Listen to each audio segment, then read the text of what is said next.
Welcome, Guild Wars 2 fans. So today we're going to be taking a look at the Silverwaste meta farm, since there was a lot of discussion in regards to the current status of Silverwaste after the release of my Drizzlewood Coast meta guide. We're going to break this video down into 3 segments. First, we're going to take a look at the map at each phase of the meta, and we're going to talk about ways you can maximize your farm during each of those phases.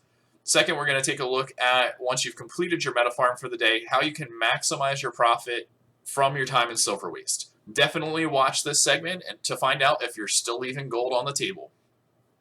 Finally, we're going to look at the gold per hour for this map, and we're going to talk about the main sources of the income from this map. As always, if you find this guide helpful, please remember to like and subscribe.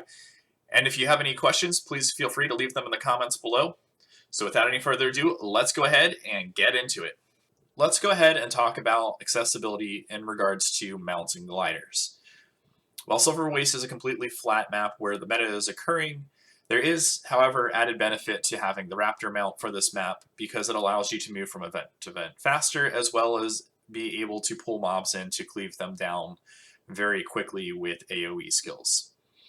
Silverwaste, however, is definitely the most accessible to players without mounts or gliders, and is relatively easy to keep up with the meta farms as long as you are running a build that has some high mobility skills. Let's go ahead and take a look at the first of the 4-part meta in Silverwaste, and this is called Foothold. This event is commonly referred to as RIBA, referring to the first letter of the fort's color in the order of which the players will be rotating to defend those objectives: red, indigo, blue, and amber. Once the initial rotation has been completed and all 4 objectives are under the pack's control, players will start to spread out and keep the objectives from falling to the Mordrem attacks. This ideally is going to happen with groups of about 5 to 10 players per objective. Looking at the map, you're going to notice that there are 7 events that occur within the RIBA rotation. 4 of these events are going to be the defense of the fort objectives. While defending these fort objectives, you're going to want to make sure you are killing about 8 to 10 Mordrem before moving to the next event. This is going to give you gold level participation in the event once the event has been completed. Also, make sure you pay attention to the Lord's health bar as you are at these objectives, because if you allow the Lord to fall and it is not resurrected, it will cause the fort objective to fall to Mordrem control and slow down the progression of the meta event. The other 3 events during this part of the meta are escorting the supply bulls. I found this is one of the most commonly ignored events on the map, even though it provides a great benefit, and the fact that you're able to gain an additional 1 to 2 gear bags per minute if you pay attention to the escort events during the Foothold meta. As you're defending the fort objectives, make sure that you're paying attention to where the supply bull events are and defending the ones that are closest to the fort you are currently at. Also, as the supply bulls are moving, it could be a good signal if you've been at that fort for a while that it's time for you to be moving on to the next objective. After the Foothold event has been completed, the next portion is the breach. The breach is a relatively easy part of the meta and rarely fails on an organized map. However, that doesn't mean that there aren't some tricks to speed up the breach event and move it faster. Understanding what skills and roles are most effective against individual champions helps complete the meta quicker. So let's go ahead and take a look at those roles. First, for red, condition and boon strip rolled characters are going to be best to fight this champion. Other mechanics to be aware of is kiting the champion away from the bubbles, because it will heal the champion if you allow them to pop at the feet of the champion. Next is Indigo. This fort has 2 champions and is best fought by a ranged DPS.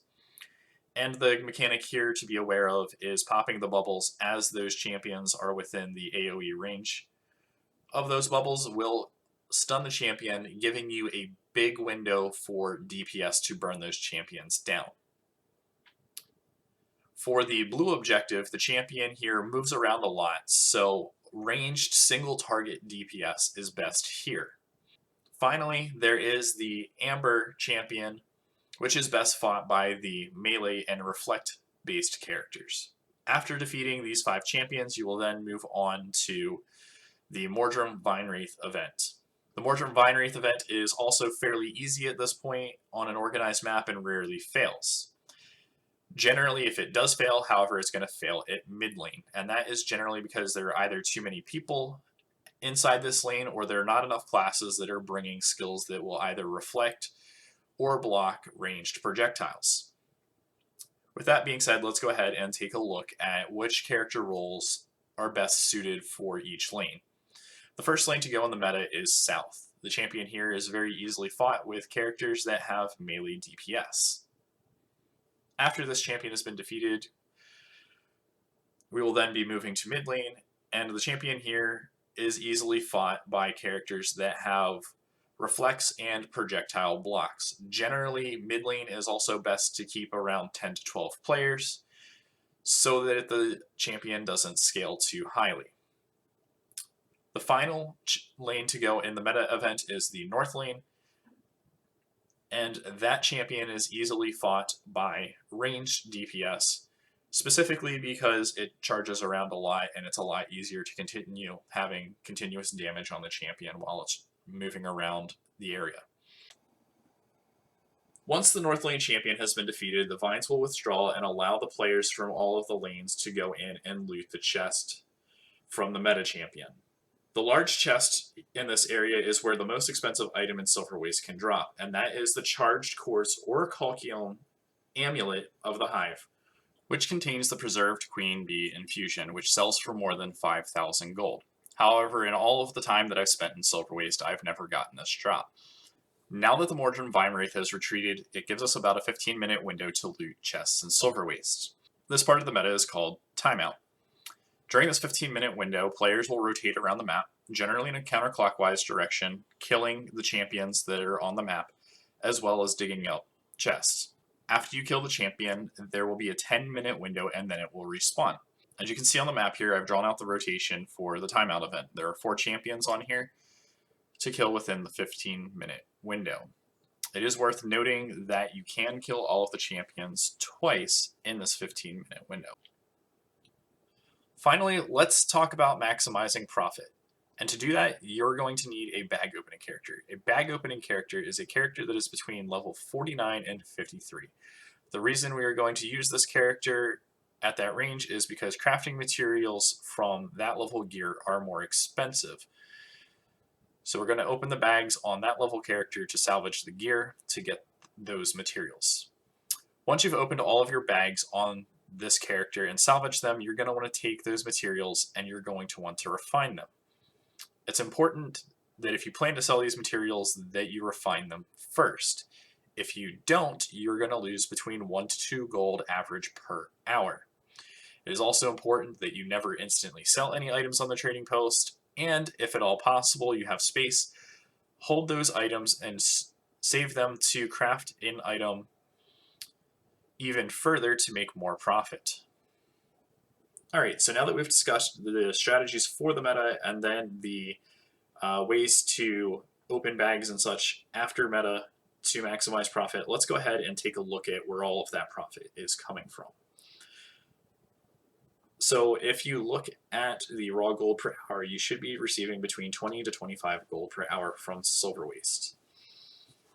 If you look at the chart here, I've taken the top 10 items that contribute to the gold per hour, and then you're going to notice that most of it is coming from the items that we are salvaging on the bag opening character. Another large portion of that is going to be coming from the raw gold that is coming from the champion bags. And then there are also some tier 5 and tier 6 materials that are also going to be coming from those champion bags. However, as you can notice here, if you've seen my Drizzlewood Coast video, that is definitely in lower quantities than you would receive from Drizzlewood Coast. So let's go ahead and take a look at other items that are large quantities that might not necessarily just add up to a ton of raw gold. So if you look at the quantities here, you can see that there's a decent amount of tier 5 and tier 6 trophies, spirit shards, and then the real strength of Silverwaste here, in addition to the spirit shards, is the unidentified gear, where even using the bag opening character strategy, you are still getting more raw unidentified gear from Silverwaste than you would from Drizzlewood Coast. So after looking over all of the data, you can see that Silverwaste is still a viable farm in 2020. Yes, there are better farms out there. However, Silverwaste does uniquely provide access to free-to-play players as a farm, as well as players that are still working on completing their masteries for both gliding and mounts, and gives them an experience that is inclusive enough in the farming that they're not really losing out on a ton of gold per hour. Hopefully you guys have found this video helpful. As always, please remember to like and subscribe. If you have any more questions about the data that I've shared here at the end of the video, or you'd like me to go into more detail, please ask questions in the comments below. Hopefully everyone has a great one, and we'll catch you next time.